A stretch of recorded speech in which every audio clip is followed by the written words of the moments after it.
반갑습니다. 오늘 지금 이 시간에는 아마 여학생들은 별로 공감이 안 될 거예요. 왜냐하면 남자들의 이제 파트거든요. 군대 활용 능력이에요. 누구? 고졸 취업에. 우리 여학생들도 관심 가져도 되긴 할 거예요. 남자친구가 있는 여학생들은. 자, 전설적이나 존재하는 그 남자친구라고 하기도 하는데 이 고졸 취업, 군대가 굉장히 걸려요. 과연 군대를 언제 가야 되냐? 군대를 가야 되는 시기가 언제냐? 몇 살 때 가야 되냐? 오늘 그 궁금증에 대해서 뭐 100% 해결해 드릴 수는 없긴 하겠지만 그래도 간지러운 부분 정도는 살짝 긁어드리도록 하겠습니다. 첫 번째입니다. 우리 군대 가기 위해서 신체 검사를 받죠. 보통 고등학교 3학년 겨울방학 혹은 고등학교 졸업하고 나서 1, 2월 달쯤에 받을 거예요. 군대 가기 위해서 급수가 있죠. 자, 1급에서 3급까지는 우리 현역이라고 합니다. 그냥 군대를 가야 돼요. 이 친구들 몸이 튼튼한 친구들이기 때문에. 그리고 4급 보충역이라고도 하죠. 이 친구들은 군대를 현역으로 가지 않고 어디로 갈까요? 공익근무요원, 뭐 시청이나 뭐 학교, 면사무소, 뭐 읍사무소 이런 곳에서 근무하는 친구들을 4급이라고 하죠. 그리고 5급, 뭐 면제예요. 이 친구는 보통 우리 신의 아들이라고도 하죠. 몸이 아파서 그런 친구들도 있긴 하겠지만 우리 5급, 몸이 좀 불편한 친구들 혹은 군대에 좀 부적합하다고 생각하는 사람들은 5급 면제를 받기도 합니다. 제 친구 중에도 5급이 있긴 한데요. 이 친구 그냥 부럽긴 하더라고요. 군대를 안 가긴 했지만. 자, 이래서 군대는 1급부터 총 7급. 7급은 뭘까요? 7급은 재검입니다. 재검. 다시 검사를 해야 된다라는 거. 저는 이 중에서 뭘 받았을까요? 저는 원래 1급이었어요. 당연히 뭐 신체상 건강하니까 1급을 받았는데 친구들이랑 축구를 하다가 넘어졌어요. 넘어졌는데 아침에 일어나 보니까 무릎을 굽히기가 힘든 거예요. 그래서 병원에 찾아갔더니 아니나 다를까 인대에 손상이 있었는데요. 인대 중에서도 가장 활용도가 높은 십자인대, 후방 십자인대에 파열이 와서 제가 1급 받았던 이 현역이었는데 보충역으로 빠지게 됐습니다. 보충역으로 빠지게 돼서 저는 그 시청이나 학교에서 근무를 했던 게 아니라 그 병역 특례라고 하죠. 여러분 맞춤형 취업 많이 아시죠? 군대 대신에 회사에서 근무하는 거. 그걸로 들어가서 저는 한 달에 한 월급 100만 원 정도 받고 한 일을 했던 걸로 기억이 됩니다.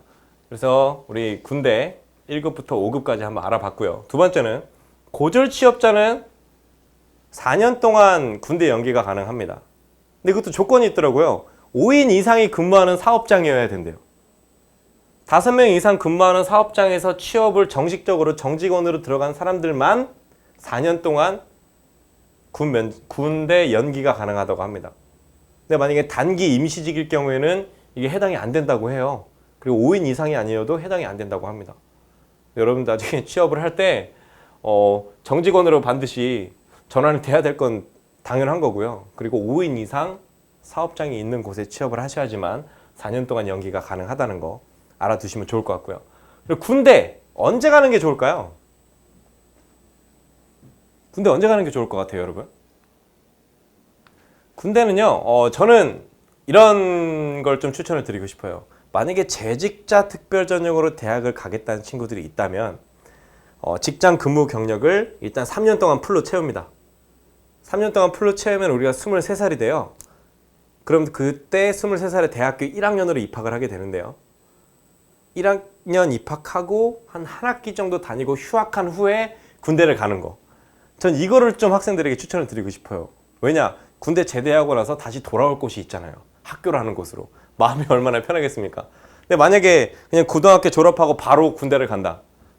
그럼 이 친구는 제대한 후에 다시 직장을 잡기가 좀 어려울 수도 있다는 생각이 좀 들어요. 그래서 고등학교 졸업하고 바로 군대 가는 뭐 직업군인 친구들은 바로 갈 수도 있겠지만 나중에 경력이나 재직자 전형을 생각한다면 바로 가는 것보다는 뭐 대학교 입학하고 1학년 휴학한 후에 또는 뭐 직장을 2년 정도 다니고 나서 그만두고 군대를 갔다 온 후에 1년 더 다니고 그리고 재직자를 들어가던가.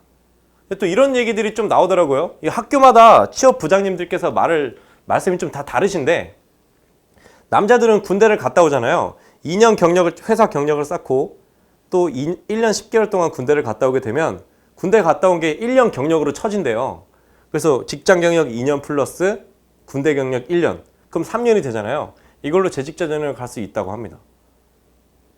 있다고 말하는 학교도 있습니다. 확정지어서는 없어요. 제가 그래서 병무청에 물어봤어요. 근데 어떤 지방 병무청은 된다 그러고 어떤 지방 병무청은 무슨 소리냐 그러고 어떤 지방 병무청은 장난 나랑 지금 아니에요. 그래서 뭐가 맞는지 모르겠지만 어쨌든 이런 이야기도 있으니까 여러분 학교 취업부장님들께 알아보시는 것도 물어보시는 것도 굉장히 좋을 것 같아요. 그 산업기능요원제도 굉장히 좋은 제도입니다. 우리가 회사에 다니면서 군대를 대체 복무하는 거니까 월급도 일반 군인보다 뭐 10배 이상 많이 받을 수도 있는 거니까. 근데 이 좋은 산업기능요원 제도가 2022년도에 없어진다는 굉장히 충격적인 소식을 들었죠.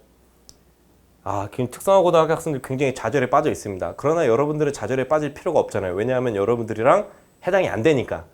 어차피 우리 고등학교 졸업할 때 2022년 전에 졸업하잖아요. 그렇기 때문에 여러분들한테 별로 해당이 안 되니까 좌절할 필요는 없는데 이제 앞으로 산업기능요원을 꿈꾸는 학생들에게는 좀 안 좋은 소식이 될 수도 있지 않을까. 근데 없어질지 안 없어질지는 솔직히 아직 몰라요. 찬반 의견이 굉장히 많이 나오고 있기 때문에 좀 희망을 걸고 있습니다. 2014년도부터 제도가 바뀌었잖아요. 원래 산업기능요원 가려면 필수적으로 필요한 게 기능사 자격증이었어요. 고등학교 졸업한 학생들은. 그리고 대학생들도 전문대 졸업한 사람들은 산업기사 자격증, 4년제는 기사 자격증이 있었어야 됐어요. 인문계 고등학교 졸업한 학생들도 기능사 자격증 하나만 있으면 산업기능요원을 갈 수가 있었던 때가 있었습니다. 2014년 전에. 근데 제도가 2014년 이후로 바뀌었죠. 특성화 마이스터 고등학교 졸업한 학생들만 갈 수 있게끔 제도가 바뀌었어요. 그래서 막 대학생들이 난리가 났죠. 나 그동안 산업기능요원 가려고 자격증 따고 준비했는데 왜 대학생들 못 가게 막았냐. 그래서 일부 소프트웨어 IT 쪽으로 게임 개발인가 이런 쪽에는 대학생들도 방위산업체로 병역특례로 받아주겠다는 회사도 생겨났습니다. 이제 산업기능요원 제도에 대해서 많은 이야기들이 나오고 있죠. 고등학교 졸업하고 나서 바로 들어가게 되면 바로 군인 신분으로 일을 할 줄 알았는데 앞에 나보다 먼저 온 애들이 있기 때문에 2년, 3년, 4년, 5년 동안 기다려야 되는 상황이 생길 수가 있어요. 그렇게 되느니 차라리 군대를 갔다 오겠다라고 이야기하는 사람들도 있더라고요. 그래서 이런 대기를 하고 있는 사람들이 있다면 우리가 시간이 좀 더 지연될 수 있다는 거 여러분들이 알고 있어야 될 것 같고요. 또 취업 맞춤 특기병이라는 게 있어요. 혹시 들어보셨나요? 육군, 해군, 공군 모두가 해당이 되는데 얼마 전에 기사를 봤더니 2016년도에는 해군, 공군까지 취업 맞춤 특기병이 확장된다. 그게 올해죠, 올해. 올해 이게 확정된다고 이야기를 했는데 모르겠어요. 아직까지는 잘 모르겠는데 이 취업 맞춤 특기병을 하게 되면요. 일단 병무청의 홈페이지에 들어가서 신청을 하게 돼요. 들어가서 뭐 서류를 접수하고 뭐 지원을 하게 되면 나중에 이제 교육을 받으러 간다고 해요. 이 교육을 받으러 가도 육군, 해군, 공군 어디를 지원할 거냐? 그러면 여러분들이 선택을 하고 거기서 이제 맞춤형 기술을 배웁니다. 예를 들어서 이공계 쪽이에요. 전기, 전자, 뭐 기계, 건축 이런 쪽인데요. 이런 쪽에 여러분들이 하나를 선택해서 교육을 배워요. 그리고 나서 이제 군대에 입대를 하는데 그냥 일반 병으로 들어가는 게 아니라 전기를 공부하고 들어갔다면 그 군대에서도 전기 관련된 파트에서 복무를 한다고 합니다. 그리고 이제 제대할 날이 다가오잖아요. 그럼 그 제대할 때에도 역시 이 취업 맞춤 특기병 제도를 지원을 하게 되면 취업까지도 제대할 때 맞춤형으로 도와준다고 해요. 실제로 이 취업 맞춤 특기병 제도를 지원하는 학생들도 많이 생겨나고 있다고 하니까 나는 이거 산업기능요원 제도 싫다. 나는 맞춤형으로 가겠다. 라고 하는 학생들은 이쪽으로 지원해도 나쁘지 않을 것 같다. 병무청 홈페이지에 들어가거나 네이버에 취업 맞춤 특기병이라고 검색하면 충분히 검색이 되니까요. 알아보시면 좋을 것 같습니다. 마지막 직업군인이에요. 직업군인은 잘 가세요. 일단 제가 뭐 더 이상 어떻게 뭐 말을 해야 될지 모르겠어요. 이 학교 중에 이런 학교들도 있더라고요. 직업군인인데 군 특성화 학교들이 있어요. 군 특성화는 뭐 이 친구들이 고등학교 졸업하고 부사관으로 뭐 임관을 하는 건데 뭐 학교에서 워낙에 시스템이 잘 갖춰져 있기 때문에 여러분들 이 직업군인 같은 경우는 사실 제가 정보를 더 알아보긴 했어야 됐지만 그래도 제가 이야기하는 것보다 인터넷 치면 더 많은 정보들이 나오니까 이 직업군인 제도에 대해서는 여러분 직업군인은 뭐 정말 마음에 있는 특이한 사람들만 가는 제도니까 여러분들 이건 좀 특별하게 알아보시는 방법을 좀 선택하시면 좋을 것 같습니다. 절대 귀찮아서 준비하는 게 아니고요.